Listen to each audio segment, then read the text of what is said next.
Lero ndila mulungu ati mawa ndipite ku Lilongwe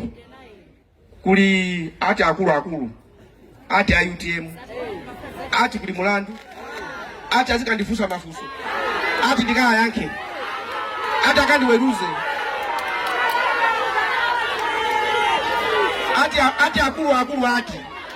ati kundilembera ati karata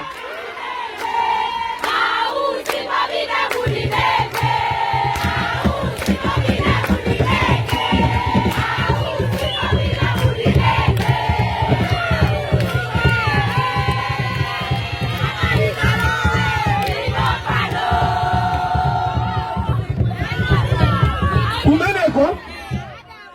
mumveizi inu anthu amene wowo maudindo atenga iwowo anatenga popanga convention yosasata malamulo ndiyo omwe anditane ineyo tabwera kuno ine ndiye ndipite ndikakhale pasi mbiri yes asikandifusa Dr. Usine mwabwera ondifusayo wapeza udindo mo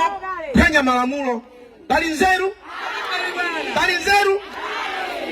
nikapiteko kumeneko ukanakhala kuti timbane ineyo ndikukuuzani ndilibe ukali ndilibe mkwiyo ndi akabambe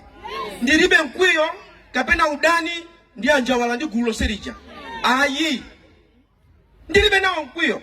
kukumana nawo moni kucheza nawo koma ndikuti pandalepa ndikuwauza kuti nakuti kaya chipani chomuchitenga kasi muchitenga mudziwe kuti munaphwanya malamulo period.